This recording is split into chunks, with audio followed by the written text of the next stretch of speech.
하나님 은혜 감사합니다.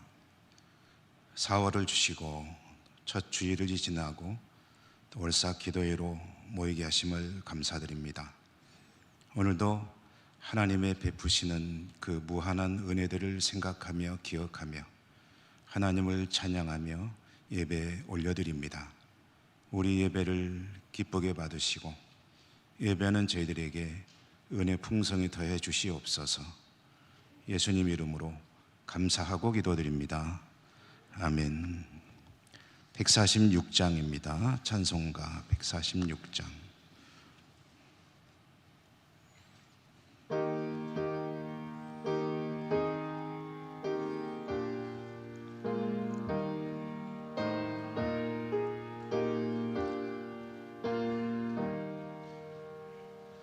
저 멀리 푸른 언덕에 그 십자가 위에 주 예수 나를 위하여 못 박히셨도다. 그 귀한 주의 사랑이 날 구원하시니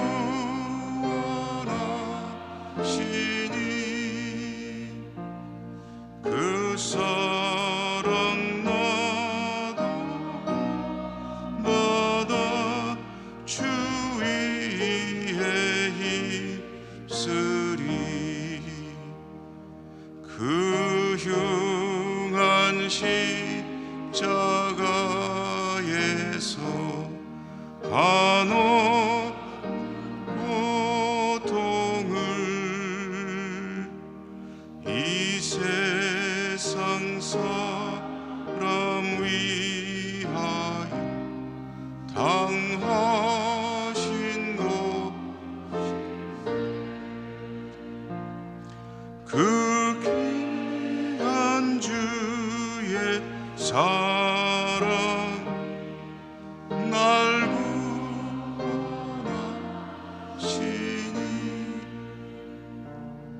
그 사랑 나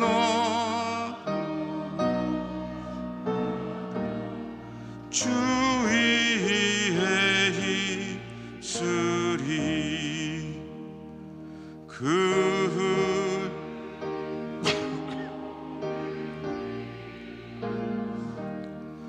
날 성량했으니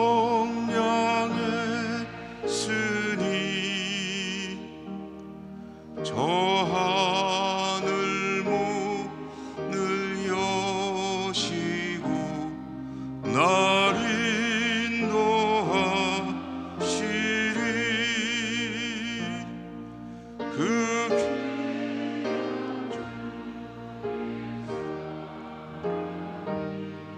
날 구원하시니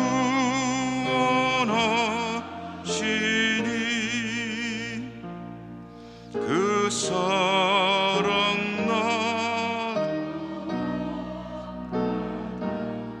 주 위에 힘쓰리.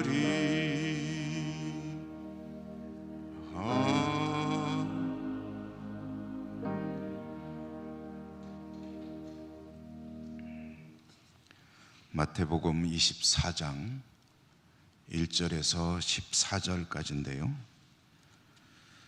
읽는 것은 8절까지만 읽겠습니다. 마태복음 24장 1절에서 14절, 읽기는 1절에서 8절. 교독합니다. 예수께서 성전에서 나와서 가실 때 제자들이 성전 건물들을 가리켜 보이려고 나아오니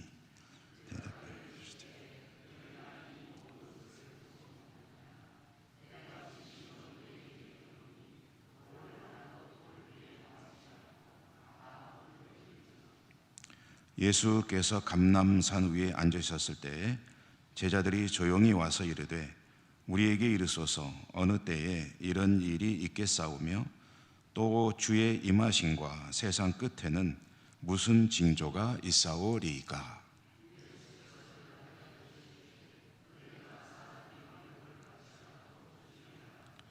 많은 사람이 내 이름으로 와서 이르되 나는 그리스도라 하여 많은 사람을 미혹하리라.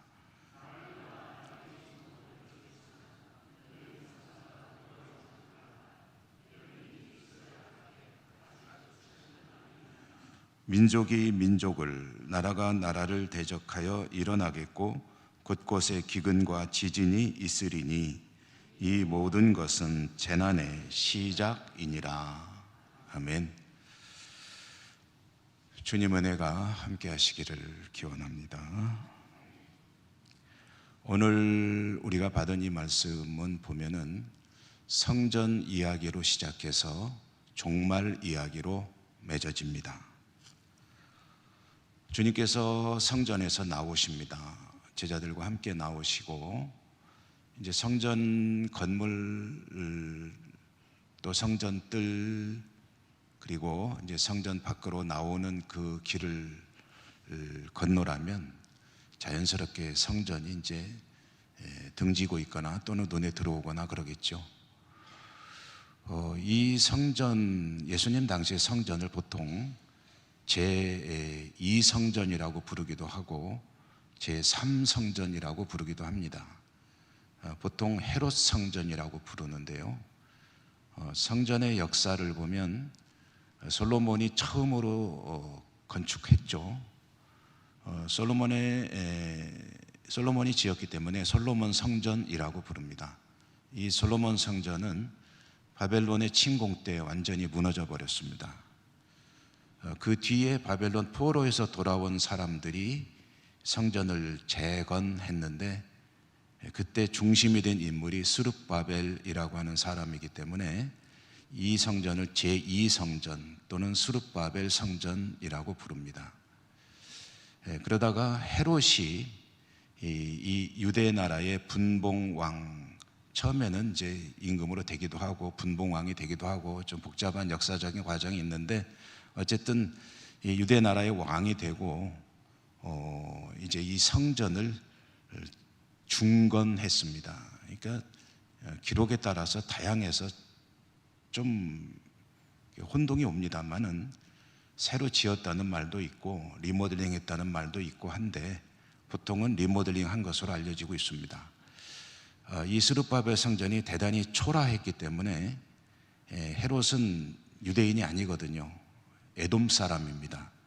그래서 유대인들의 환심을 사기 위해서 성전을 아주 화려하게 단장했습니다. 그래서 이 헤롯 성전이라고 불리우는 이 성전은 제3성전이라고도 하고요. 생각해 보십시오. 예를 들어서 우리 예천교회가 있는데 새로 부임한 예를 들어서 예천 군수가 재정을 갖다가 많이 투자해 가지고 나는 기독교를 참 좋아합니다. 그러면서 싹 고쳐줬다 그러면은 뭐 싫어할 사람 별로 없겠죠. 또 타종교, 불교계에 대한 지원이 또 많다는 것은 우리가 다 알고 있는 사실 아닙니까? 여러 가지 명분으로 헤롯이 그런 마음으로 이제 성전을 아주 화려하게 로마 제국 전체를 놓고 볼 때도 아주 가장 유명한 건축물 예술이다 할 정도로 아름답게 단장을 했습니다. 그래서 기간이 얼마나 걸렸냐면 이것도 기록에 따라 조금씩 다른데 한 60여 년 걸려서 이제 성전을 고친 겁니다. 예수님 당시에는 그 성전이 거의 완공이 돼가고 있을 때였죠. 제자들과 함께 성전에서 나와서 그러니까 제자들이 아이고 성전 참 대단하죠. 우리가 읽은 마태복음엔 그런 내용이 안 나오는데 마가복음에 보면은 선생님 성전 좀 보십시오. 이 얼마나 어마어마합니까? 라고 이제 성전을 향해서 찬탄이 맞나요? 어쨌든 그런 광경이 묘사가 되고 있습니다. 그때 이제 주님께서 그 화려한 성전을 보시면서 하시는 말씀이 뭐냐 하면 2절이죠. 대답하여 이르시되 너희가 이 모든 것을 보지 못하느냐? 내가 진실로 너희에게 이르노니 돌 하나도 돌 위에 남지 않고 다 무너뜨려지리라 라고 대답을 하셨습니다. 성전이 완전히 해체된다는 거죠. 돌 위에 돌 하나도 있지 않다는 것은 이 돌을 다 드러내서 다 그냥 무너지는 것도 아니고 완전히 초토화된다 하는 그런 이야기를 하신 겁니다. 실제로 이 일은 주후 70년에 일어났습니다. 유대 민족이 로마에 항거하여 전쟁을 일으켰거든요. 독립전쟁입니다. 유대 입장에서는 독립전쟁이고 로마 입장에서는 반란이 일어난 거죠. 이렇게 전쟁이 벌어지는데 그때의 로마의 군대가 이 유대 땅을 완전히 유린합니다. 예루살렘은 초토화되고 다 불타버리고요. 그때의 이 성전도 이렇게 처참하게 무너지는 실제 사건이 일어났습니다. 어쨌든 이와 같이 대화를 주고받으며 성전을 나오면 자연스럽게 기드론 골짜기를 지나 감람산으로 올라가게 되어 있습니다. 감람산에 오르면 맞은편에 있는 예루살렘 성전이 한눈에 확 들어오죠. 그 성전을 바라보면서 이야기했을 수 있습니다. 제자들이 듣기에 성전이 이와 같이 무너진다는 얘기는 세상의 종말이 온다는 이야기입니다. 유대교에도 종말 사상이 있거든요. 성전이 무너진다, 이제 종말이 온다. 그러니까 제자들이 또 궁금하지 않습니까? 그래서 주님에게 질문을 한 겁니다. 어느 때 이런 일이 있을까요? 그리고 주의 임하심과 세상의 종말에는 무슨 징조가 있을까요?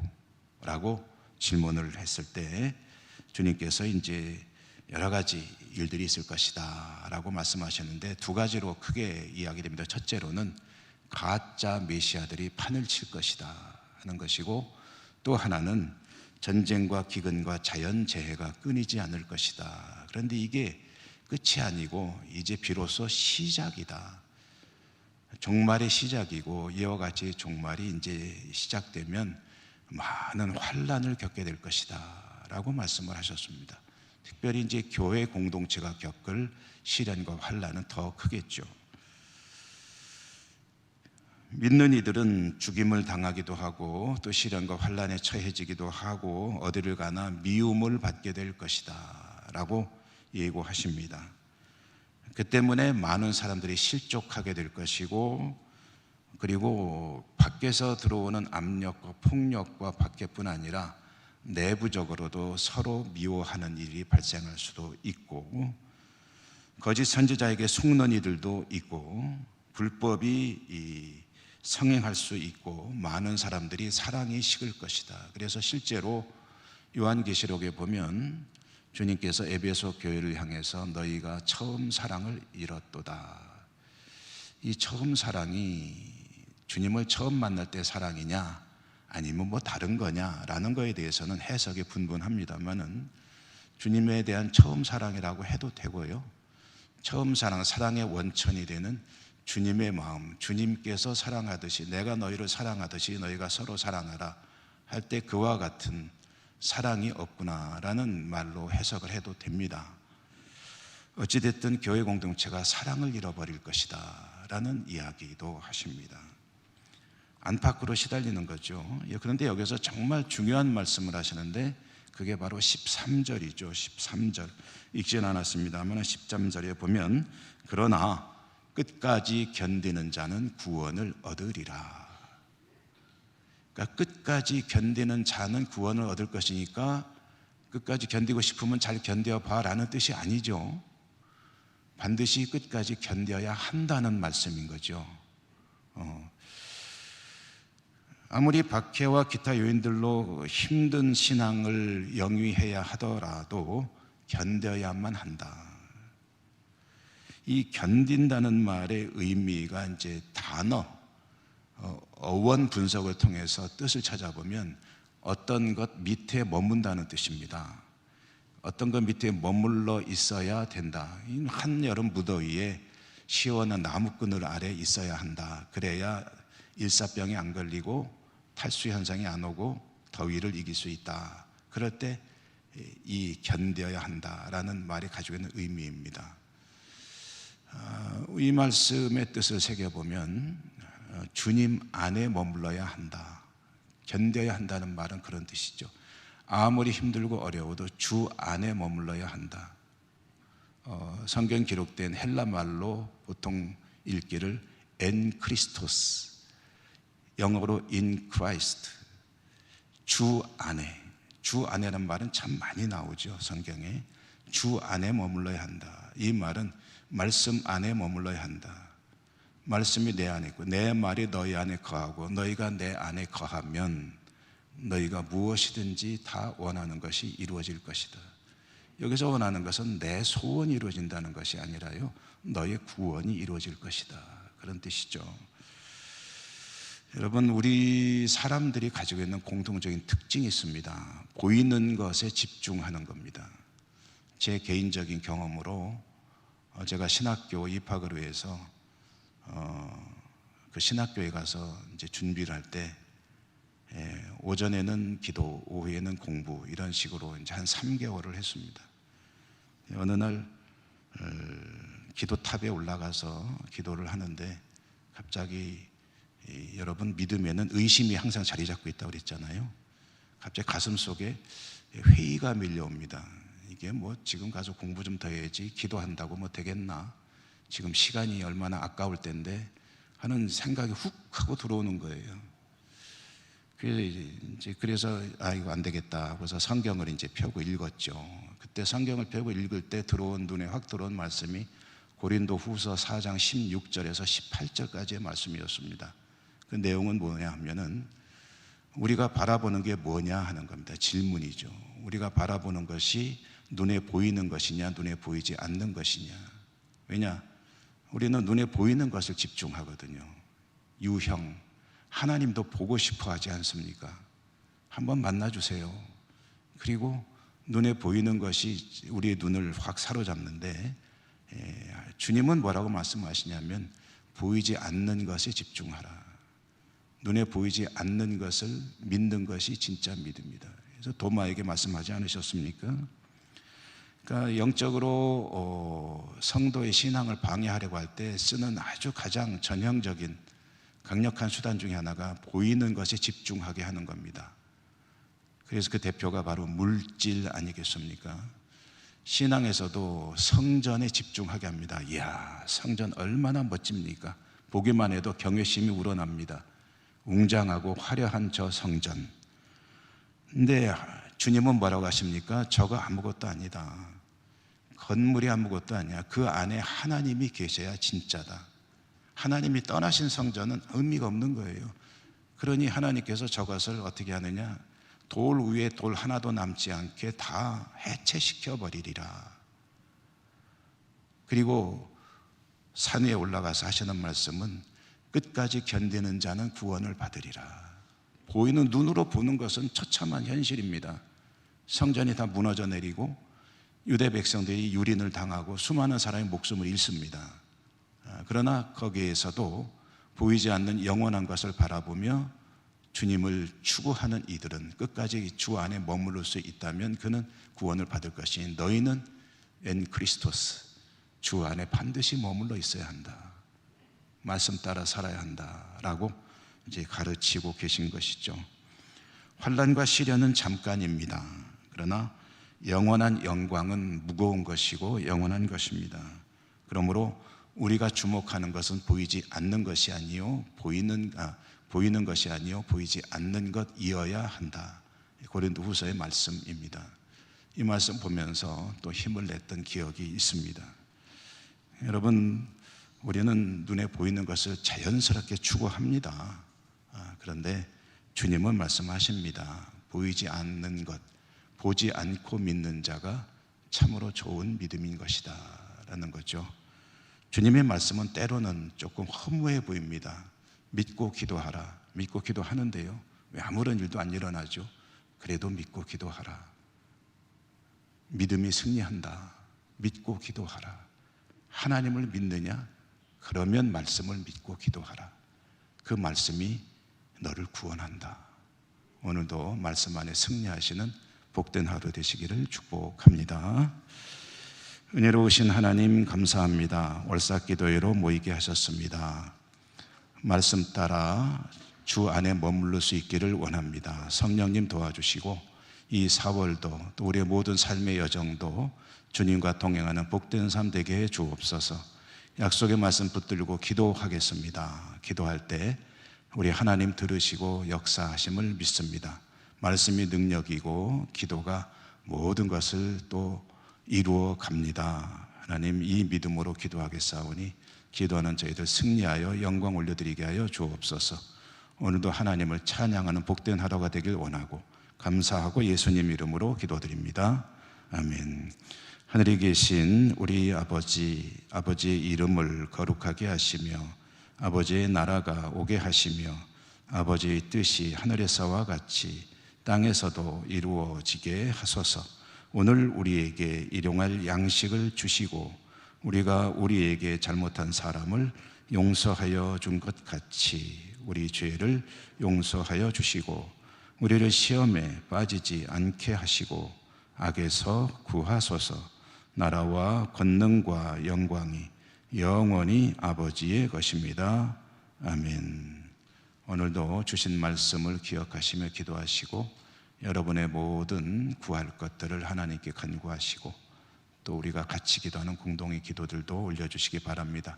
여러 가지 기도 제목들 아마 늘 거의 대동소이하기 때문에 거의 기억하실 겁니다. 교회를 위해서, 나라와 민족과 해외 선교지, 지구촌의 평화, 우리 예천 땅을 위해서, 그리고 환우들을 위해서 기도해 주시고 여러 가지 또 일들을 위해서도 함께 기도해 주시기 바라고요. 산불 피해 주여 한번 부르고 기도합니다. 주여